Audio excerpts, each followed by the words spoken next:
श्री रामकृष्ण का गुरु भाव। श्री रामकृष्ण देव कहा करते थे, गौरी कहता था, आपके अनुभव वेद वेदांत को लांघकर बहुत आगे बढ़ गए हैं।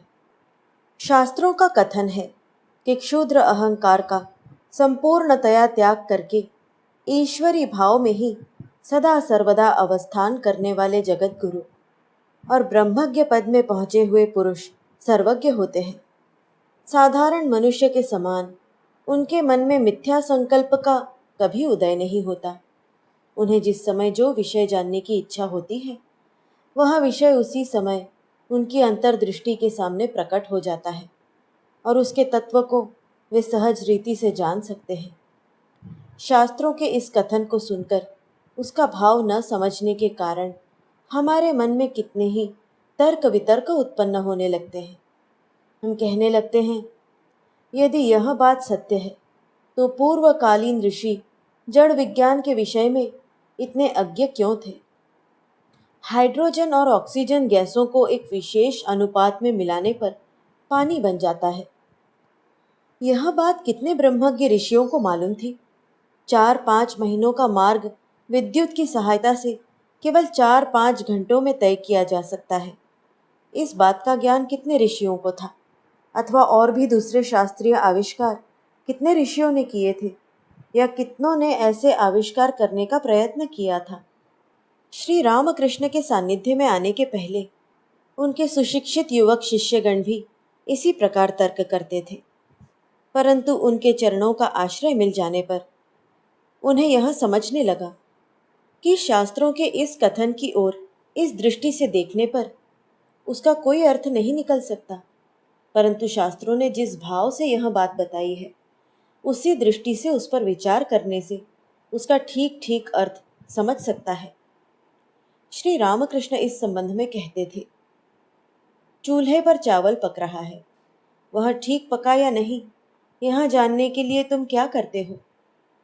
करछुल से 2-4 सीथ निकालकर उन्हें दबाकर देखते हो और समझ जाते हो कि सारा भात पक गया है या नहीं। इसी तरह सारा संसार नित्य है या अनित्य, सत है या असत, यह भी उसमें से 2-4 बातों की परीक्षा करके देखने पर समझा जा सकता है। देखो ना, मनुष्य जन्म लेता है, कुछ दिन जीता है, बाद में मर जाता है। पशुओं की भी यही दशा होती है, पेड़ों का भी यही हाल है। बस इसी पर से समझ में आ जाता है कि जिन जिन वस्तुओं के नाम और रूप हैं, उन सभी की यही गति हुआ करती है। इस तरह यह जान पड़ता है कि सारे जगत का यही स्वभाव है। पृथ्वी, सूर्यलोक, चंद्रलोक सभी के नाम रूप हैं, अतः इनकी भी यही गति है। इस प्रकार तुम जगत की सभी वस्तुओं का स्वभाव जान गए ना? इस प्रकार संसार अनित्य है, असत है। यह बात निसंशय समझ लेने पर तुम्हारा मन संसार से विरक्त हो जाएगा। तुम्हारी सारी सांसारिक वासनाएं नष्ट हो जाएंगी और संसार की अनित्यता को समझकर तुम ज्यों ही उसका त्याग कर दोगे, त्यों ही तुम्हें जगत कारण ईश्वर का साक्षात्कार हो जाएगा। अब इस तरह जिसे ईश्वर का दर्शन प्राप्त हो गया, वह सर्वज्ञ हुआ या नहीं, सो तुम ही बताओ। श्री रामकृष्ण के इस कथन से हमारी समझ में आ जाता है कि सचमुच ही एक प्रकार से वह व्यक्ति सर्वज्ञ ही हो गया है। लोग ज्ञान ज्ञान कहते हैं, ज्ञान का क्या अर्थ है? किसी पदार्थ के आदि, मध्य और अंत को देखना या जानना, और उसकी उत्पत्ति जिससे हुई है उसे भी देखना या जानना, इसी को हम उस पदार्थ का ज्ञान कहते हैं। तब फिर पूर्वोक्त रीति से संसार को जानने या समझने को ज्ञान क्यों न कहा जाए? इसके अतिरिक्त यह ज्ञान जगत के अंतर्गत सभी पदार्थों के संबंध में समान रूप से सत्य है। अतः यही कहना होगा कि उस व्यक्ति को जगत के अंतर्गत सभी पदार्थों का ज्ञान हो गया, और इस प्रकार का ज्ञान जिसको हो गया उसे सचमुच सर्वज्ञ ही कहना चाहिए। अतएव शास्त्रों का कथन कुछ गलत नहीं है। शास्त्रों के कथन का भावार्थ इस प्रकार है, किसी भी विषय पर मन को एकाग्र करने से उस विषय का ज्ञान हमें प्राप्त हो जाता है। यह तो हमारे नित्य के अनुभव की बात है।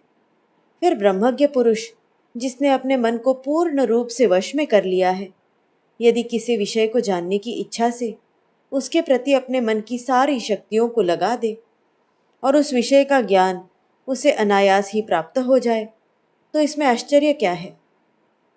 प्रश्न इतना ही है कि सारा जगत अनित्य है, ऐसी जिनकी दृढ़ धारणा हो चुकी है और जिन्होंने अपनी भक्ति, प्रेम और तपस्या के बल से सर्वशक्तिमान जगत कारण ईश्वर का साक्षात्कार कर लिया है, उनके मन में रेलगाड़ी चलाने, कारखाने खोलने या वैज्ञानिक आविष्कार करने का संकल्प या प्रवृत्ति कैसे उत्पन्न हो सकती है?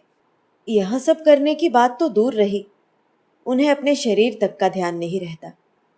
जब उनके मन में इस प्रकार के संकल्प या प्रवृत्ति का उदय होना ही असंभव हो जाता है, तब उनके द्वारा ये कार्य कैसे हो? श्री रामकृष्ण के दिव्य संग में रहने वाले भक्तों ने यह प्रत्यक्ष अनुभव किया है कि सचमुच ही ब्रह्मज्ञ पुरुष के मन में इस प्रकार के संकल्प का उदय नहीं होता। इस संबंध में श्री रामकृष्ण के जीवन की एक दो घटनाओं का उल्लेख करना समीचीन होगा। श्री रामकृष्ण अपने जीवन के अंतिम वर्ष में गले के रोग से पीड़ित होकर काशीपुर के बगीचे में निवास कर रहे थे। रोग दिनों दिन बढ़ता जा रहा था। उनकी बीमारी का हाल सुनकर एक दिन श्रीयुत शशधर तर्क चूड़ामणि कुछ साथियों को लेकर उन्हें देखने आए। बातचीत के सिलसिले में पंडित जी श्री रामकृष्ण से कहने लगे, महाराज, शास्त्रों में लिखा है कि आपके जैसे महापुरुष इच्छा मात्र से शारीरिक व्याधि को अच्छा कर सकते हैं। मन को कुछ समय तक पीड़ा की जगह में एकाग्र करके रोग अच्छा हो जाए, ऐसी इच्छा करते ही रोग अच्छा हो जाता है। यदि आप एक बार ऐसा करके देखें तो क्या यह ठीक नहीं होगा? श्री रामकृष्ण बोले, तुम पंडित होकर यह क्या कह रहे हो? जो मन एक बार सच्चिदानंद को समर्पित कर दिया गया है, उसे वहां से हटाकर क्या इस टूटी फूटी हाड़ मांस की ठठरी पर लगाने की इच्छा हो सकती है? इसे सुनकर पंडित जी तो निरुत्तर हो गए, परंतु स्वामी विवेकानंद आदि शिष्यों से नहीं रहा गया। पंडित जी के चले जाते ही वे लोग श्री रामकृष्ण से उनके कथन के अनुसार मनोनियोग करने के लिए बहुत अनुरोध करने लगे। स्वामी विवेकानंद ने कहा, महाराज, आपको अपना रोग दूर करना ही होगा। कम से कम हमारी ओर देखकर तो आपको यह अवश्य करना होगा। श्री रामकृष्ण, अरे भाई, मेरी क्या यह इच्छा है कि मैं रोग भोगता रहूं? मैं तो बहुत चाहता हूं कि रोग अच्छा हो जाए, पर वैसा होता कहाँ है? अच्छा होना न होना तो माँ के हाथ में है। स्वामी विवेकानंद, तो आप माँ से ही कहिए कि रोग दूर कर दे, माँ आपकी बात अवश्य ही सुनेंगी। श्री रामकृष्ण, अरे, तुम लोग तो बहुत कहते हो, पर मेरे मुंह से तो यह बात निकलती ही नहीं, मैं क्या करूं? स्वामी विवेकानंद, ऐसा न कहिए महाराज, आपको यह माँ से कहना ही होगा। श्री रामकृष्ण, अच्छा भाई, देखूंगा, हो सके तो कहूंगा। कुछ देर बाद स्वामी विवेकानंद ने पुनः श्री रामकृष्ण के पास जाकर कहा, महाराज, क्या आपने माँ के पास बात निकाली थी? माँ ने क्या कहा?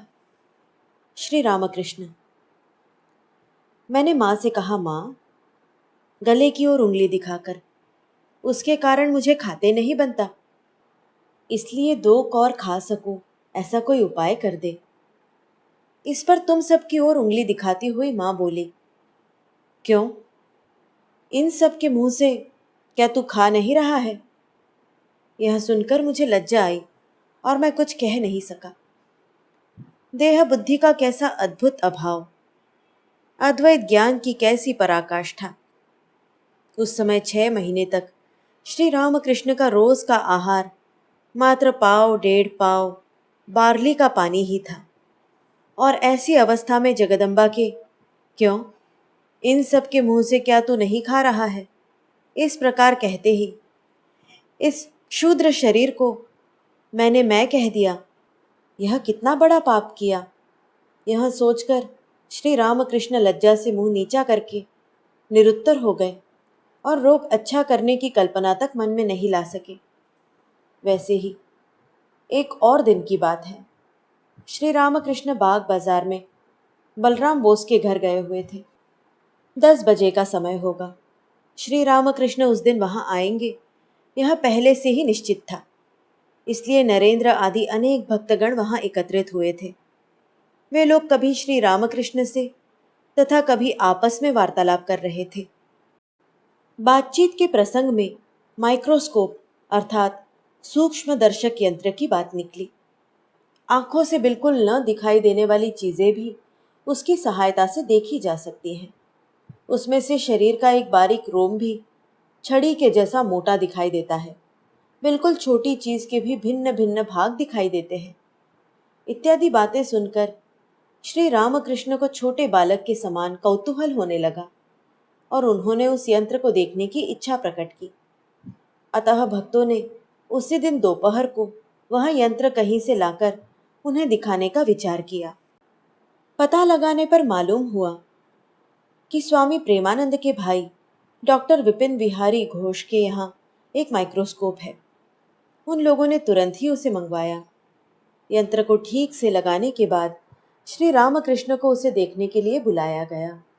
श्री रामकृष्ण उठे और उसे देखने के लिए आगे बढ़े, परंतु बिना देखे ही पीछे हट गए।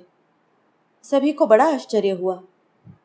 कारण पूछने पर श्री रामकृष्ण ने कहा, इस समय मेरा मन इतनी उच्च अवस्था में आरूढ़ हो गया है कि किसी भी उपाय से उसको वहां से उतार कर नीचे नहीं ला पा रहा हूं।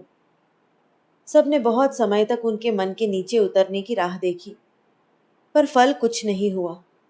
उनका मन उस दिन किसी तरह साधारण अवस्था में नहीं आया और वे उस यंत्र को नहीं देख सके। यहाँ कही गई दोनों बातों से यह स्पष्ट दिखाई देता है कि श्री रामकृष्ण के सदृश ब्रह्मानंद में मग्न रहने वाले पुरुषों को जब अपने शरीर का ध्यान ही नहीं रहता, तब यदि अन्य विषयों की ओर उनका ध्यान न जाए तथा वे उन विषयों पर मन एकाग्र करके उनका ज्ञान प्राप्त न कर सके, तो इसमें कोई आश्चर्य नहीं है। देहादि भाव या साधारण भाव को छोड़कर श्री रामकृष्ण का मन जब उच्चतर भाव भूमियों में आरूढ़ होता था, तो उन अवस्थाओं में प्राप्त होने वाले सभी असाधारण दर्शन उन्हें प्राप्त होते थे तथा देह बुद्धि का सर्वथा त्याग करके जब उनका मन अद्वैत भाव में विलीन हो जाता, तब तो उनकी इंद्रियों के समस्त व्यापार बिल्कुल बंद हो जाते थे। हृदय का स्पंदन तक रुक जाता था और कुछ समय तक उनका भौतिक शरीर भी मृतवत पड़ा रहता था। उस समय यदि उनकी आंख की पुतली को स्पर्श भी किया जाता तो भी पलकें नहीं हिलती थी। इस प्रकार की उच्च अवस्था में पहुंचने पर उन्हें संसार के सभी विषयों का पूर्ण विस्मरण हो जाता था। यह विस्मरण इतना तीव्र होता कि मन के इस अवस्था से उतरकर साधारण अवस्था में आ जाने पर भी कुछ समय तक वे नित्य के परिचय की वस्तुओं और व्यक्तियों तक को पहचान नहीं सकते थे और स्मरण करने लगते थे कि क्या मैंने इस वस्तु या व्यक्ति को इसके पहले कभी देखा है। मैं गलती तो नहीं कर रहा हूँ, यह निश्चय कर लेने के लिए वे निकट उपस्थित वस्तुओं और व्यक्तियों की ओर उंगली दिखाते हुए पूछते, नरेंद्र, अर्थात यह नरेंद्र ही है ना? राखाल, लोटा, धोती? जब वे लोग हाँ महाराज, नरेंद्र, हाँ महाराज, लोटा, इस प्रकार उत्तर देते, तब उन्हें विश्वास हो जाता कि वे ठीक ठीक पहचान रहे हैं और तदुपरांत वे दूसरी बातें कहना आरंभ करते। उपरोक्त विवेचन से यह विदित हो जाता है कि संसार की भिन्न भिन्न वस्तुओं और व्यक्तियों की ओर श्री रामकृष्ण दो दृष्टियों से देखा करते थे। एक तो विराट अहंकार में मन को लीन करके उस उच्च अवस्था से, और दूसरी साधारण भाव भूमि से। इसीलिए किसी वस्तु या व्यक्ति के संबंध में उनका मत कभी एकांगी नहीं होता था और इसी कारण वे दूसरों के मन के सभी भावों को जान सकते थे। हम लोग तो मनुष्य को मनुष्य, पशु को पशु, वृक्ष को वृक्ष इसी दृष्टि से देखते हैं, परंतु श्री रामकृष्ण को मनुष्य, पशु, वृक्ष क्रमशः मनुष्य, पशु, वृक्ष के रूप में तो दिखाई देते ही थे, पर इसके अतिरिक्त उन्हें यह भी दिखाई देता था कि इन सब में वही जगत कारण अखंड सच्चिदानंद ओत प्रोत है। किसी में उसका प्रकाश अधिक है तो किसी में कम, इतना ही अंतर है। वे कहते थे, ऐसा देखता हूँ कि मनुष्य, पशु, वृक्ष, प्राणी ये सब भिन्न भिन्न आवरण हैं। जैसे तकियों के गिलाफ भिन्न भिन्न प्रकार के बने होते हैं, कोई छीट का, कोई मोटे लाल कपड़े का, तो कोई दूसरे कपड़े का, कोई चौकोर तो कोई गोल, पर उन सभी में एक ही पदार्थ कपास भरा रहता है। वैसे ही मनुष्य, पशु, वृक्ष, पर्वत आदि सब में वही एक अखंड सच्चिदानंद विद्यमान है। सचमुच मुझे ऐसा दिखता है कि माँ इन भिन्न भिन्न प्रकार की ओढ़नियों को ओढ़कर भीतर से झांक रही है। एक समय ऐसी अवस्था हो गई थी कि जब सदा ऐसा ही दिखाई देता था। मेरी ऐसी अवस्था देखकर उसे ठीक ठीक न समझने के कारण सब लोग मुझे सांत्वना देने और शांत करने के लिए आए। रामलाल की माता ने मुझे कितना समझाया, अंत में वह खुद ही रोने लगी। उन सब की ओर मैंने देखा तो ऐसा दिखाई दिया कि काली मंदिर की ओर इशारा करके यहाँ माँ भांति भांति के वेश धारण करके मुझसे ये सब बातें कह रही हैं।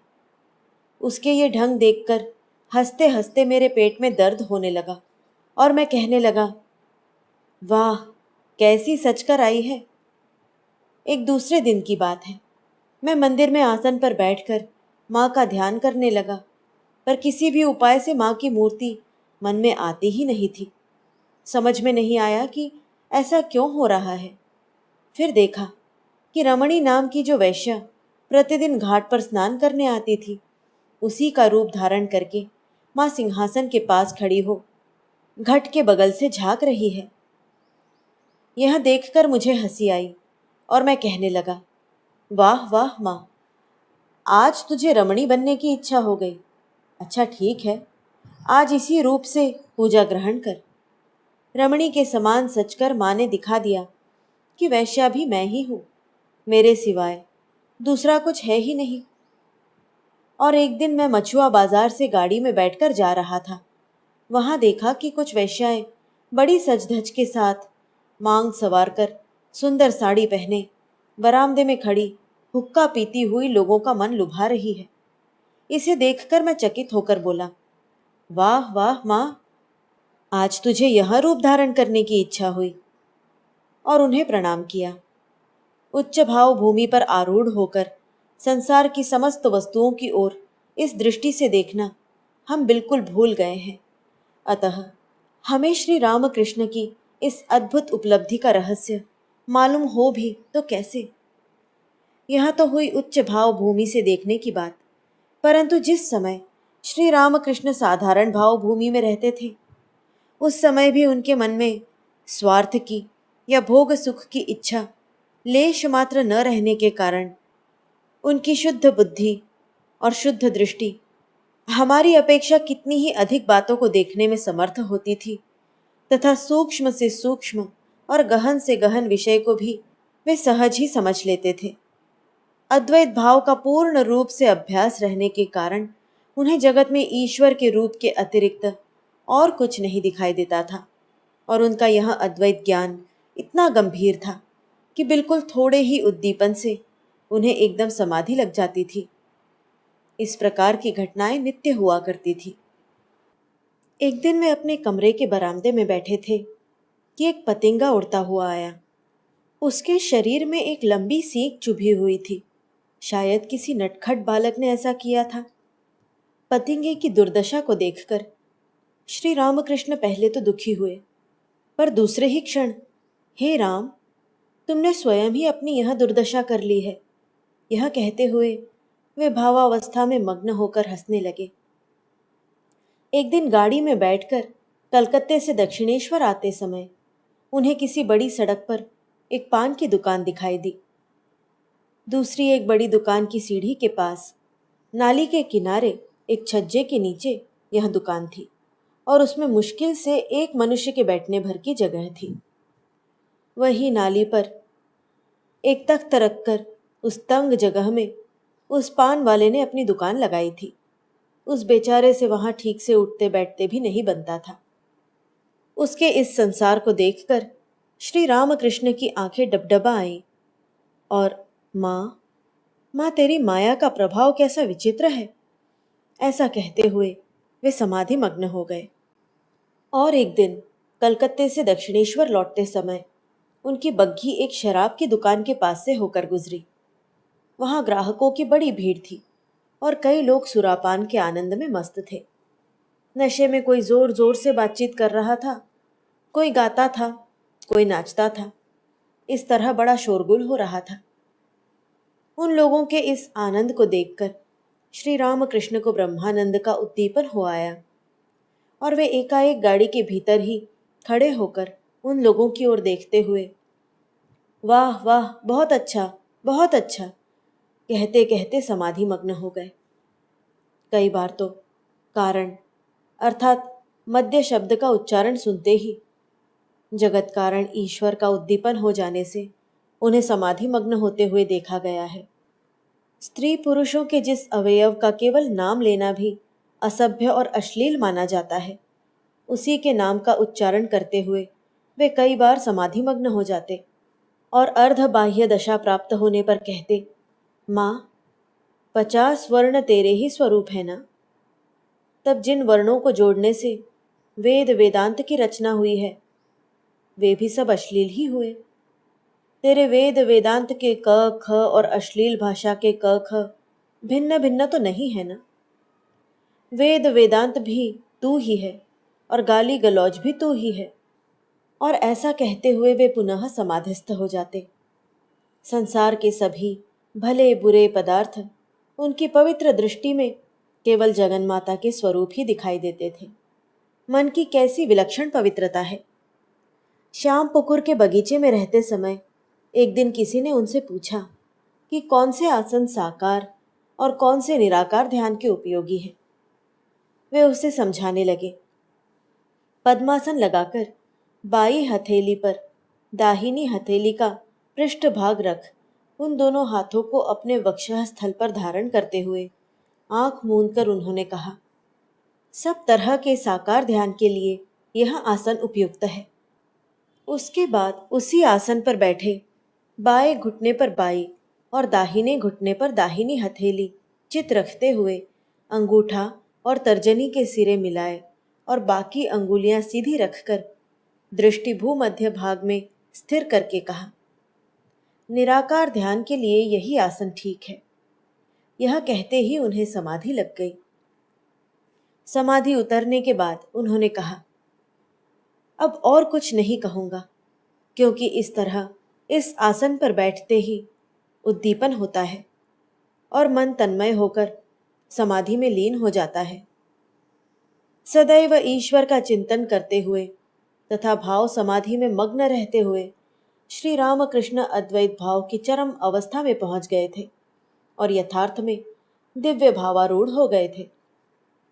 ईश्वर से पृथक अपना अस्तित्व भूल जाने और अहम भाव का लेश मात्र भी मन में न रहने के कारण वे ऐसी उच्च अवस्था में पहुंच गए थे कि उनकी इच्छा ईश्वर की इच्छा के साथ एक हो गई थी।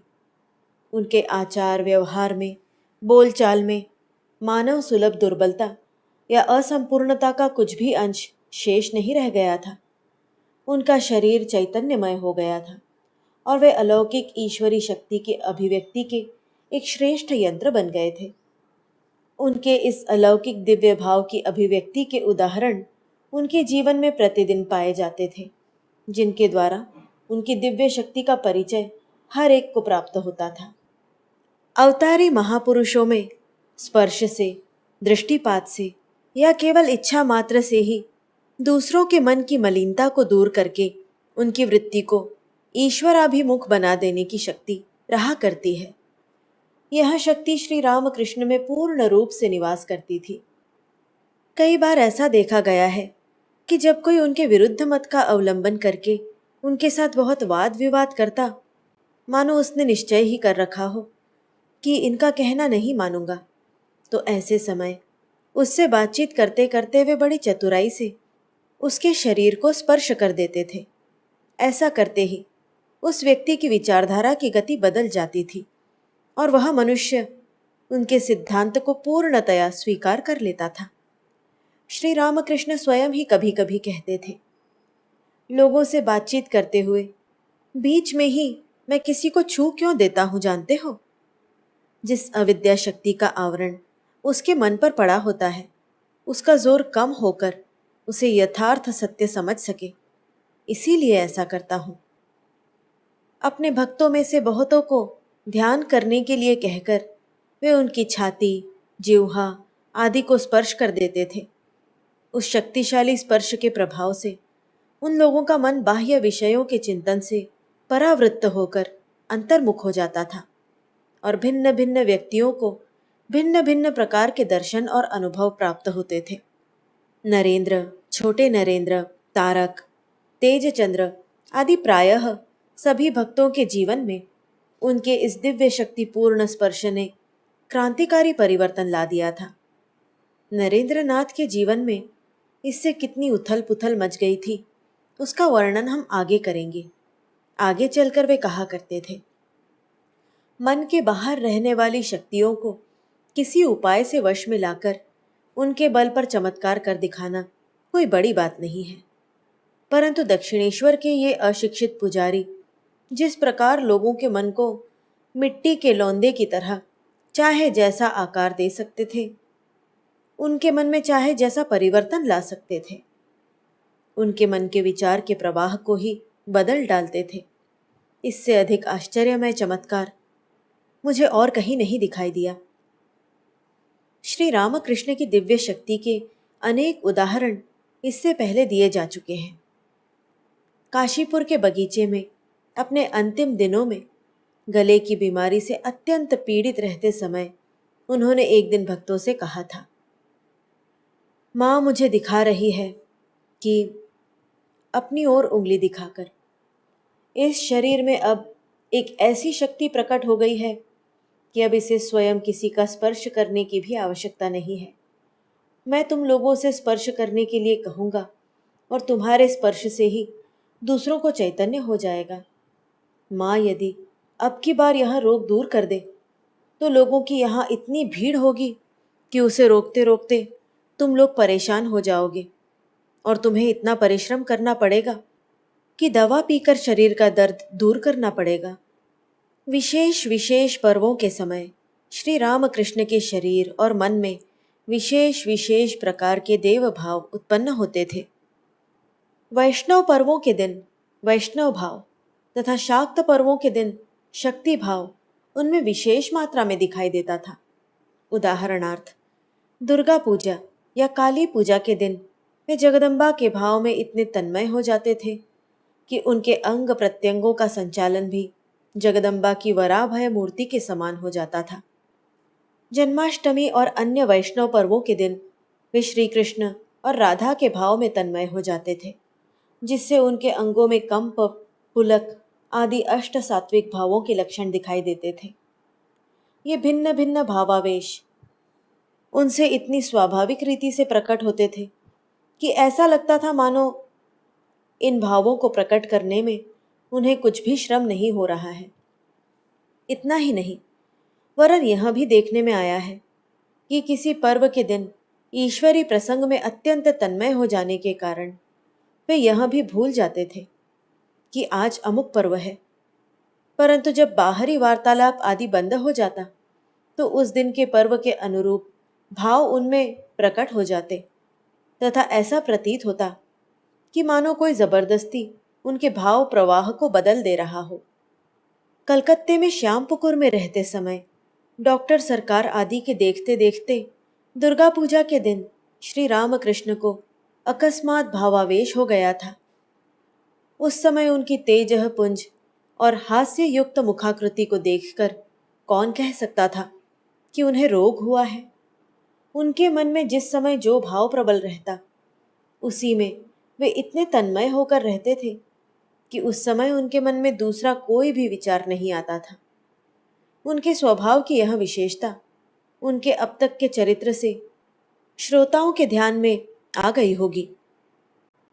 जब वे भावावेश में चलते तो उनका ध्यान इधर उधर बिल्कुल नहीं रहता था और उनके कदम किसी मतवाले मनुष्य के समान पड़ने लगते थे। लगातार 12 वर्ष की कठोर तपस्या के कारण उनके मन को एकाग्रता का इतना अभ्यास हो गया था कि वे जिस समय जो काम हाथ में लेते या जो विचार मन में करते, उसके सिवा दूसरा काम या विचार करना उनके लिए असंभव हो जाता था। उदाहरणार्थ, दक्षिणेश्वर में जब वे अपने कमरे से जगदम्बा के दर्शन के लिए मंदिर की ओर जाते तो जाते समय रास्ते में पहले राधा गोविंद जी का मंदिर पड़ता था। अब साधारण तौर से तो यही उचित लगता है कि जाते हुए वे राधा गोविंद जी के दर्शन करके फिर जगदम्बा के मंदिर को जाते, पर उनसे ऐसा कभी नहीं बनता था। वे अपने कमरे से निकले कि पहले सीधे जगदम्बा के मंदिर में पहुंचते और माँ को प्रणाम करके लौटते समय राधा गोविंद जी के दर्शन के लिए जाते। पहले पहल भक्तों को ऐसा लगता था कि इन्हें जगदम्बा के प्रति विशेष भक्ति है, इसी कारण ये ऐसा करते हैं। पर एक दिन श्री रामकृष्ण ने स्वयं कहा, भला ऐसा क्यों होता होगा? माँ के दर्शन के लिए जाने का मन हुआ कि सीधे माँ के ही मंदिर की ओर जाना पड़ता है। यदि चाहूँ भी कि राधा गोविंद जी के दर्शन करते हुए जाऊं या इधर उधर होते हुए जाऊं, तो वैसा नहीं करते बनता है। पैर इधर उधर नहीं पड़ते। माँ के दर्शन कर लेने के बाद फिर चाहे जहां जाते बनता है। ऐसा क्यों होता होगा? और इसका कारण भी वे स्वयं ही बताते थे। वे कहते थे, मन में ऐसा आ जाने पर कि अमुक कार्य करना है, उस कार्य को उसी समय कर डालना पड़ता है। उसमें थोड़ा भी विलंब असह्य हो जाता है। निर्विकल्प अवस्था प्राप्त हो जाने पर तो वहाँ मैं, तू, बोलना चालना आदि शेष नहीं रह जाता। वहाँ से 2-3 सीढ़ियाँ उतरने के बाद भी मन की ऐसी स्थिति रहती है कि उस समय भी अनेक वस्तुओं या व्यक्तियों से व्यवहार करते नहीं बनता। मान लो उस समय मैं भोजन करने बैठा और थाली में कई तरह की सब्जियां परोसी गई, तो हाथ उनकी ओर नहीं जाता है। जो कुछ खाना हो उन सबको एक साथ मिलाकर एक ही जगह से कौर उठाकर खाना पड़ता है। भावावेश में शरीर ज्ञान का पूर्ण लोप हो जाने के कारण उनके हाथ, पैर, सिर आदि अंग टेढ़े मेढ़े हो जाते थे। कभी कभी तो उनका सारा शरीर डोलने लगता था और मालूम होता था कि वे अब गिर रहे हैं। इस कारण ऐसे समय पास में रहने वाले भक्तजन उनके टेढ़े मेढ़े हुए अंगों को धीरे धीरे ठीक कर देते थे और वे गिरने न पाए, इस उद्देश्य से उन्हें ठीक तरह संभाल लिया करते थे। और उनकी समाधि को उतारने के लिए जिस देवता या भाव के चिंतन के कारण उन्हें समाधि लगी होती, उसी देवता का नाम काली काली, कृष्ण कृष्ण, ओम ओम उनके कान में लगातार कुछ समय तक उच्चारण करते थे। ऐसा करने से उनकी समाधि उतरती थी। जिस भाव के चिंतन के कारण वे तन्मय होकर समाधिमग्न हुआ करते थे, उसके अतिरिक्त दूसरे भावों का नाम उच्चारण करने से उन्हें भयानक पीड़ा होती थी। श्री रामकृष्ण कहते थे, एक ऐसी अवस्था हुआ करती है कि उस समय किसी का भी स्पर्श सहन नहीं होता। यदि भूल से भी किसी का स्पर्श हो जाए तो भी वेदना होती है।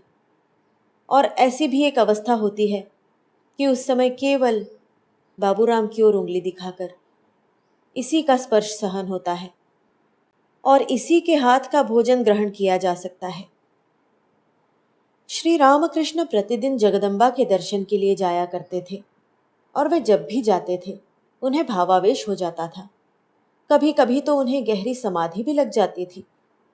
तब तो समाधि उतरकर बाह्य दशा प्राप्त होने तक उन्हें कोई पकड़कर खड़ा रहता था। बहुत समय तक उनके कानों में नामोच्चारण करने पर धीरे धीरे उनकी समाधि उतरती थी और वे अपने कमरे की ओर जाते थे। ऐसे समय में उनका हाथ पकड़कर चलना आवश्यक हो जाता और चलते समय छोटे बालक के समान उनकी देखरेख करनी पड़ती, नहीं तो भावावस्था के नशे में उनके गिरने का भय था। इसलिए उनको पकड़कर चलने वाले व्यक्ति को, यहाँ सीढ़ी है, जरा नीचे पैर रखिए, यहाँ सीढ़ी चढ़ना है, जरा पैर उठाकर रखिए। इस प्रकार उन्हें सावधान करते हुए उनके कमरे तक ले जाना पड़ता था। एक दिन कलकत्ते से लौटने पर श्री रामकृष्ण सीधे काली मंदिर में चले गए और देवी के दर्शन करने के पश्चात सभा मंडप में खड़े होकर स्तवन करते हुए समाधि मग्न हो गए। पास में बहुत से भक्त लोग भी थे। श्री रामकृष्ण को खड़े खड़े समाधि मग्न होते देखकर कहीं वे गिर न पड़े, इस डर से छोटे नरेंद्र उनको संभाले रखने के लिए आगे बढ़े, परंतु उनके हाथ का स्पर्श होते ही श्री रामकृष्ण चिल्ला उठे। ऐसे समय में श्री रामकृष्ण को मेरा स्पर्श पसंद नहीं है। यह देखकर बेचारे छोटे नरेंद्र उदास होकर दूर हट गए। वहीं कुछ दूर पर श्री रामकृष्ण के भतीजे रामलाल थे। श्री रामकृष्ण का चिल्लाना सुनकर वे दौड़ते हुए आ पहुंचे और उन्हें पकड़कर खड़े रहे। बहुत समय तक कान में नामोच्चारण करने पर श्री रामकृष्ण की समाधि उतरी, तो भी उनके पैर इतने लड़खड़ाते थे कि उनसे ठीक खड़े रहते नहीं बनता था। थोड़ी देर बाद सभा मंडप की सीढ़ियों पर से वे आंगन में उतरने लगे और उतरते उतरते छोटे बालक के समान कहने लगे, माँ, मुझे ज़रा अच्छी तरह पकड़ो, नहीं तो मैं गिर पड़ूंगा। और सचमुच ही उस समय उनकी ओर देखने से ऐसा मालूम हो रहा था कि मानो वे छोटे बच्चे हैं और खुद माँ के हाथ पकड़े रहने के कारण ही धीरज धरकर सीढ़ियों पर से उतर रहे हैं। छोटी छोटी बातों में भी कैसी अद्भुत निर्भरता थी। वे अपने कमरे में पहुंच गए, फिर भी उनका भावावेश ज्यों का त्यों बना हुआ था। कुछ समय जरा कम पड़ जाता, फिर बढ़ जाता, यही क्रम लगातार जारी था। थोड़ी देर बाद उनकी समाधि पूर्णतया उतर गई।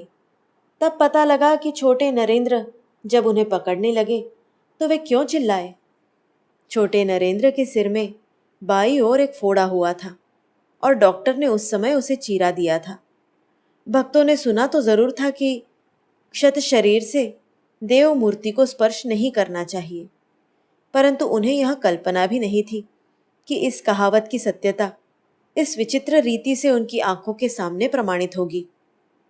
देवी भाव में पूर्ण तन्मय हो जाने के फलस्वरूप बाह्य ज्ञान का पूर्ण लोप हो जाने पर भी पता नहीं किस प्रकार अंतर्ज्ञान से उनको यह बात मालूम हो गई, पर यह निस्संदेह सत्य है कि नरेंद्र के स्पर्श करते ही उन्हें पीड़ा हुई और वे चिल्लाए।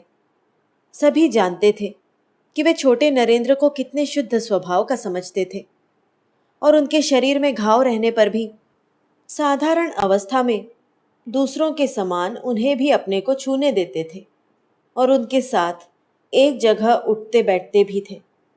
अतः छोटे नरेंद्र भी कैसे जाने कि भावावस्था में उनके स्पर्श से श्री रामकृष्ण को कष्ट होगा।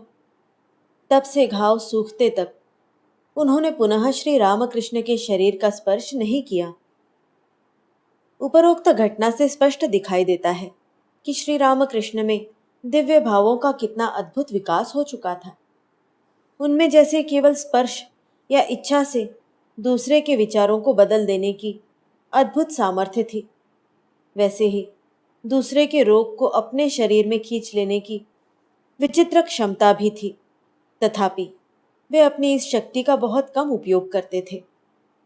मथुर बाबू की पत्नी जगदम्बा दासी का संग्रहणी रोग उन्होंने अपने शरीर में खींच लिया था, यहाँ हम पहले कह आए हैं। और एक बार एक कुष्ठ रोगी उनके पास आया और यह कहते हुए कि यदि आप एक बार मेरे शरीर पर केवल हाथ फिरा देंगे तो मेरा रोग दूर हो जाएगा, बड़ी करुण प्रार्थना करने लगे। श्री रामकृष्ण को उस मनुष्य पर बड़ी दया आई और वे बोले, भाई, मुझे तो कुछ मालूम नहीं है, पर तुम कह रहे हो इसलिए तुम्हारे शरीर पर हाथ फेर देता हूँ। माँ की इच्छा होगी तो रोग अच्छा हो जाएगा।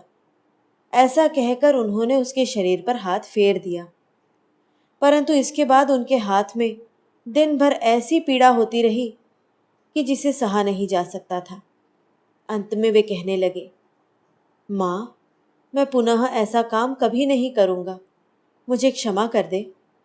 श्री रामकृष्ण कहते थे, उसका रोग तो अच्छा हो गया, पर उसका भोग मुझे भुगतना पड़ा। श्रीयुत विजय कृष्ण गोस्वामी ढाका में रहते समय एक दिन अपने कमरे का दरवाजा बंद करके ध्यान कर रहे थे। कुछ समय बाद उन्हें ऐसा प्रतीत हुआ कि श्री रामकृष्ण उनके सामने बैठे हुए हैं।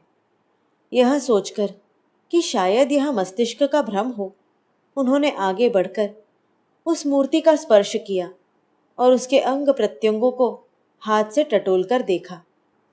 तब तो उन्हें यह निश्चय हो गया कि ये प्रत्यक्ष श्री रामकृष्ण देव ही हैं। कलकत्ता आने पर एक दिन विजय कृष्ण श्यामपुकुर में श्री रामकृष्ण के दर्शन के लिए आए। उस समय उन्होंने सभी के सामने इस घटना की चर्चा की। उन्होंने कहा था, मैंने देश विदेश पहाड़ पर्वत सभी जगह खूब घूम फिरकर अनेक साधु महात्माओं को देखा, पर श्री रामकृष्ण की ओर संकेत करते हुए, इनके समान एक भी व्यक्ति मेरे देखने में नहीं आया। यहाँ जिस भाव का पूर्ण प्रकाश दिखाई देता है, उसी का कहीं पाई, कहीं पैसा, तो कहीं आना या अधिक से अधिक 2 आना प्रकाश देखने को मिला। 4 आने भर भी कहीं नहीं दिखाई पड़ा। इस पर मुस्कुराते हुए भक्तों की ओर देखकर श्री रामकृष्ण कहने लगे, अरे यह क्या कह रहा है? विजय कृष्ण बोले, मैंने उस दिन ढाका में जो कुछ देखा उसे आप अस्वीकार कर ही नहीं सकते, और आप यदि ऐसा करें भी तो मैं आपकी बात मानूंगा नहीं। आप दिखने को बिल्कुल सामान्य व्यक्ति जैसे दिखते हैं, इसलिए हम बड़े धोखे में पड़ जाते हैं और आप हमें बिल्कुल पता नहीं लगने देते। आपके दर्शन करने में भी कोई कष्ट नहीं उठाना पड़ता है। कलकत्ते से तो दक्षिणेश्वर आने को कोई अधिक समय नहीं लगता। सवारियों की भी कोई कमी नहीं रहती। नाव है, बग्गी है, गाड़ी है, जब चाहे तब आसानी से आ सकते हैं। आप इस तरह बिल्कुल हमारे घर के पास आकर बैठे हैं, इसीलिए हम लोगों ने आपको नहीं पहचाना। यदि आप किसी पहाड़ पर अथवा किसी दुर्गम गुफा में जाकर बैठे होते और आपके दर्शन के लिए हमें भूख प्यास से व्याकुल होकर अनेक कष्ट सहते हुए कई दिनों तक जंगल जंगल भटकना पड़ता, तब हम आपका उचित मूल्य समझते। अब तो ऐसा लगता है कि जब हमारे घर के पास ही इतना है, तो दूर जंगल पहाड़ और कंदरा में तो इससे और कितना अधिक मिलेगा। ऐसा सोचकर हम आपको छोड़कर व्यर्थ ही इधर उधर दौड़ धूप करते फिरते हैं। इस प्रकार यथार्थ गुरु पदवी पर आरूढ़ हो जाने पर भी श्री रामकृष्ण के मन में अपनी असाधारण शक्ति के कारण किंचित भी अहंकार का उदय नहीं हुआ, अथवा यों कहना अधिक उचित होगा कि उनमें अहंकार लेश मात्र भी न रहने के कारण ही उन्हें श्री जगदम्बा ने गुरु पदवी पर आरूढ़ किया था। अद्वैत भाव की अत्युच्च अवस्था का सदा प्रत्यक्ष अनुभव करते हुए भी उन्होंने परमेश्वर से माँ और बालक का प्रेममय मधुर संबंध सदा बनाए रखा। मैं अबोध बालक हूँ, मेरी माँ सब कुछ जानती है, वह सर्वशक्तिमयी है। मुझको सदा उससे प्रार्थना करते रहना चाहिए, सदा उसी को पकड़े रहना चाहिए। उसे जो करना होगा सो करेगी। इस प्रकार उनकी विलक्षण निर्भरता थी। वे नित्य सायं प्रातः परमेश्वर का नाम लेते थे। वे अपने इस नित्य नियम में कभी चूकते नहीं थे। उनका उपदेश ही था, कलयुग में नाम के समान दूसरा सरल साधन नहीं है। नाम लेने से मनुष्य के मन और शरीर दोनों शुद्ध हो जाते हैं। उनके कमरे में श्री चैतन्य, श्री बुद्धदेव, ईसा मसीह आदि के चित्र टंगे हुए थे। सवेरे उठकर वे भावावेश में प्रत्येक चित्र के सामने जाते और तन्मय होकर नाचते और ताली बजाते हुए अपने गंधर्व सदृश मधुर स्वर से नाम गान करते थे। संध्या के समय भी ऐसा ही होता था। उस समय वे चाहे कलकत्ते में किसी भक्त के घर पर हो या दक्षिणेश्वर में अपने कमरे में हो, सायंकाल होते ही एकदम सब बातें बंद करके नाम गान करने लगते थे। सच्ची व्याकुलता के साथ अंतःकरण से ईश्वर की प्रार्थना किस तरह करनी चाहिए, यही बात मानो वे लोगों को सिखाते थे। उनके इस नाम गान और प्रार्थना का कोई एक निश्चित रूप नहीं था। जिस समय जो भाव प्रबल हो उसी भाव से वे प्रार्थना करते थे। फिर वह किसी भी देवता से संबंधित क्यों न हो, उनकी प्रार्थना उनके बिल्कुल अंतःकरण से प्रकट होने के कारण सुनने वालों के मन पर उनके शब्दों का प्रभाव स्थायी था। उदाहरणार्थ यह घटना है। प्रातः काल हो गया है, अभी भक्तगण पहुंचे नहीं हैं। श्री रामकृष्ण हाथ मुंह धोकर अपने कमरे के उत्तरी द्वार के समीप खड़े होकर मधुर स्वर से ईश्वर का नाम ले रहे हैं। पास ही श्री म अर्थात महेंद्रनाथ गुप्त खड़े हैं। इतने में गोपाल की माँ और एक दो अन्य स्त्रियां भी श्री रामकृष्ण के दर्शन के लिए आकर एक ओर खड़ी हो गईं। राम का नाम लेने के बाद श्री रामकृष्ण कृष्ण का नाम ले रहे हैं। कृष्ण कृष्ण गोपी कृष्ण, गोपी गोपी राखाल जीवन कृष्ण, नंद नंदन कृष्ण गोविंद गोविंद। फिर श्री गौरांग का नाम ले रहे हैं। श्री कृष्ण चैतन्य प्रभु नित्यानंद, हरे कृष्ण हरे राम राधे गोविंद। फिर कह रहे हैं अलख निरंजन। निरंजन कहते हुए रो रहे हैं। उनका रोना देखकर समीप खड़े भक्तों की भी आंखें डबडबा आई है। श्री रामकृष्ण आंसू बहाते हुए गदगद स्वर से कह रहे हैं, निरंजन आ मेरे लाल, कब तुझको खिलाकर मैं अपना जन्म सफल करूंगा। तू मेरे लिए देह धारण करके नर रूप लेकर आया है।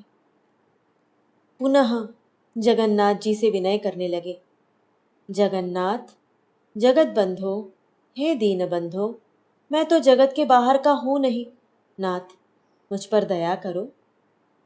फिर प्रेमोन्मत्त होकर गाने लगे, उड़ीसा जगन्नाथ भजो विराजो जी। अब नाचते हुए नामगान करने लगे, श्रीमन नारायण नारायण नारायण। नाचते नाचते फिर गाने भी लगे, जिसका भावार्थ इस प्रकार है, सखी मैं जिसके लिए पागल हुई वह कहाँ मिला। ब्रह्मा पागल, विष्णु पागल और शिव भी पागल है। इन तीन पागलों ने युक्ति पूर्वक नवद्वीप का रंग भंग कर दिया। और एक पागल को मैं वृंदावन में देख आई। वहां तो राधा को राजा बनाकर स्वयं द्वारपाल बना बैठा है। धोती खुलकर गिर पड़ी, उसकी भी सुध नहीं है। बालक जैसे दिगंबर है। थोड़ी देर बाद आकर अपने पलंग पर बैठ गए। प्रातः काल हो गया। भक्त लोग उठकर देखते हैं कि श्री रामकृष्ण परमेश्वर का नाम गान करते हुए अपने कमरे में नाच रहे हैं। कमर में धोती नहीं है। कभी वे गंगा जी को प्रणाम कर रहे हैं, कभी देवी देवताओं के चित्रों के पास जाकर प्रणाम कर रहे हैं, कभी बड़ी तन्मयता से कोई भजन गाते हैं और फिर जय दुर्गे कहते हुए ताली बजाते और नाचते हैं। कुछ देर बाद कहते हैं सहजानंद सहजानंद, प्राण है गोविंद मम जीवन। अंत में कहते हैं वेद पुराण तंत्र गीता गायत्री भागवत भक्त भगवान। गीता के संबंध में कहते हैं त्यागी त्यागी त्यागी, तू ही ब्रह्म तू ही शक्ति, तू ही पुरुष तू ही प्रकृति, तू ही नित्य तू ही लीलामयी, तू ही 24 तत्व। संध्या हो आई। श्री रामकृष्ण अपने समीप बैठे लोगों के साथ बातचीत कर रहे थे। अब उसे बंद करके एकदम नामगान करने लगे। ताली बजाते हुए अत्यंत मधुर स्वर से कह रहे हैं हरि बोल हरि बोल, हरि मय हरि बोल, हरि हरि हरि बोल। कुछ समय बाद राम नाम लेने लगे, राम राम राम राम राम राम राम राम। नामगान के बाद श्री राम से प्रार्थना कर रहे हैं, हे राम मैं तुम्हारी शरण आया हूँ। हे राम मैं भजनहीन हूँ, साधनहीन हूँ। हे राम मुझ पर कृपा करो। मुझे देह सुख नहीं चाहिए, लोक मान्यता नहीं चाहिए, अष्ट सिद्धि नहीं चाहिए। मैं केवल तुम्हारे पाद पद्मों में शुद्ध भक्ति ही मांगता हूँ। अपनी भुवन मोहिनी माया में मुझे मत फंसाओ। हे राम, मैं तुम्हारी शरण आया हूँ, कृपा करो। प्रार्थना इतने करुण स्वर से कर रहे हैं कि कैसा भी पाषाण हृदय मनुष्य क्यों न हो, उसे सुनकर पसीजे बिना नहीं रह सकता। बातें करते करते शाम हो गई। श्री रामकृष्ण मधुर स्वर से नामगान करने लगे। उनके उस मधुर स्वर की उपमा नहीं दी जा सकती। उपस्थित सभी लोग चित्रवत स्तब्ध होकर उनके उस नाम गान को सुनने लगे। किसी किसी को तो ऐसा प्रतीत होने लगा कि मानो साक्षात परमेश्वर ही प्रेममय शरीर धारण करके जीवों को प्रार्थना करने का ढंग सिखा रहे हैं। श्री रामकृष्ण कह रहे हैं, माँ, मैं तेरी शरण में आया हूँ। माँ, मुझे देह सुख नहीं चाहिए, लोक मान्यता नहीं चाहिए, अष्ट सिद्धि नहीं चाहिए। तो मुझे केवल अपने पाद पद्मों में शुद्ध भक्ति दे, निष्काम विमल अहेतुक भक्ति दे, बस और कुछ नहीं। मुझे ऐसा बना दे कि मैं तेरी भुवन मोहिनी माया में कभी न फंसूं और मुझको तेरे मायामय संसार से, काम कांचन से कभी भी प्रेम न हो। माँ, तेरे सिवा मेरे और कोई भी नहीं है। मैं भजनहीन, साधनहीन, ज्ञान भक्ति वैराग्यहीन हूँ। तू मुझ पर दया कर और अपने पाद पद्मों में शुद्ध भक्ति दे। श्री रामकृष्ण का सर्वदा आत्मसमर्पण का भाव बड़ा अद्भुत था। मैं कौन हूँ? मैं तो केवल माँ के हाथ की कठपुतली, उसके हाथ का एक यंत्र मात्र हूँ। वह जैसे चलाएगी वैसे चलूंगा, जैसा कहेगी वैसा करूंगा। इसी भावना को लेकर वे सदा माता पर निर्भर रहा करते थे।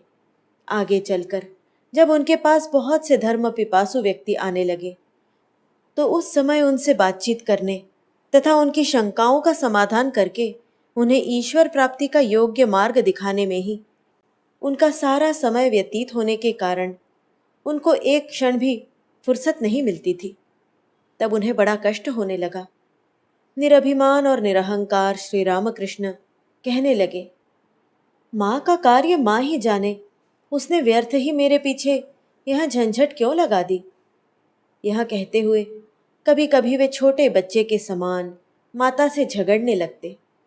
एक दिन अपने भक्तों से वार्तालाप करते समय उन्हें भावावेश हुआ और उसी आवेश में वे माँ से झगड़ते हुए कहने लगे, माँ, तेरे मन में क्या है? क्या इतनी भीड़ जमा करना उचित है? नहाने खाने के लिए भी फुर्सत नहीं मिलती। अपनी ओर संकेत करते हुए, यह है क्या, एक फूटा ढोल? फिर यदि उसे तू इस प्रकार लगातार बजाती रहेगी तो पता नहीं वह किस समय पूरा फूट जाए। तब भला तू क्या करेगी माँ? और एक दिन वे दक्षिणेश्वर में भावाविष्ट हो माँ से कहने लगे, माँ, तू यहाँ ऐसे लोगों की भीड़ क्यों जमा करती है? थोड़ी देर चुप रहकर, मुझसे यह सब नहीं होगा। सेर भर दूध में अधिक से अधिक आधा पाव या पाव भर पानी रहे, पर ऐसा तो नहीं, बल्कि दूध तो है 1 सेर और पानी 5 सेर। बकते बकते मेरे प्राण व्याकुल हो रहे हैं। तू जाने और तेरा काम जाने, मुझसे यह नहीं बनता। ऐसे लोगों को यहाँ न लाया कर। और एक दिन वे भावावेश में कहने लगे, माँ, तू राम, केदार, मास्टर इन सबको थोड़ी थोड़ी शक्ति दे, ताकि लोग पहले उनके पास जाकर धर्म के तत्व को समझ सके और फिर यहाँ आने पर 1-2 बातों से ही उनका समाधान हो जाए। उपरोक्त उदाहरणों से स्पष्ट है कि श्री रामकृष्ण को किंचित मात्र भी अहंकार नहीं था और ये श्री जगदम्बा का कार्य उन्हीं की प्रेरणा से यंत्रवत किया करते थे। उनमें अहंकार का नाम भी न रहने के कारण लोक मान्यता, कीर्ति आदि की उन्हें तनिक भी परवाह नहीं थी। स्वामी प्रेमानंद कहते थे, एक दिन रात को लगभग 12 या 1 बजे जाग कर देखता हूँ कि श्री रामकृष्ण घबराए हुए से कह रहे हैं, माँ, मुझे कीर्ति मत दे, माँ, मुझे कीर्ति मत दे। और ऐसा कहते कहते थू थू करते हुए व्यस्त होकर सारे कमरे में चक्कर लगा रहे हैं। कमर में धोती भी नहीं है। थोड़ी देर में उन्हें अपनी देह की सुध हुई। तब पूछने पर कहने लगे, आज उस समय अचानक मेरी नींद खुल गई। देखा तो माँ एक टोकरी में कीर्ति की गठरी लेकर मेरे बिछौने के पास खड़ी खड़ी मुझे उसका स्वीकार करने के लिए कह रही है। पर उस गठरी की ओर दृष्टि जाते ही मुझे बड़ी घृणा हुई और माँ के बारंबार आग्रह करते रहने पर भी मैंने उसे लेने से साफ इनकार कर दिया। तब माँ जरा हंसकर चली गई। हम कह आए हैं कि गुरु पदवी पर आरूढ़ होकर श्री रामकृष्ण प्रत्येक वस्तु और व्यक्ति की ओर सदैव साधारण भावभूमि से और उच्च भावभूमि से देखा करते थे। इसी कारण उनकी दृष्टि हमारे समान एकांगी नहीं होती थी, और जब किसी विषय में अथवा किसी व्यक्ति के बारे में वे अपनी राय कायम करते थे तो उसमें कभी गलती नहीं होती थी। आगे चलकर अपने भक्तों के साथ उनका जो अलौकिक प्रेम संबंध स्थापित हुआ और अपने भक्तों के संबंध में उन्होंने जो मत व्यक्त किए, उन सब के यथार्थ रहस्य को समझने के लिए उनके स्वभाव की उपरोक्त विशेषता को ध्यान में रखना आवश्यक है। श्रोताओं को इतना सूचित करके अब हम श्री रामकृष्ण के गुरुभाव की अन्य बातों का उल्लेख करेंगे।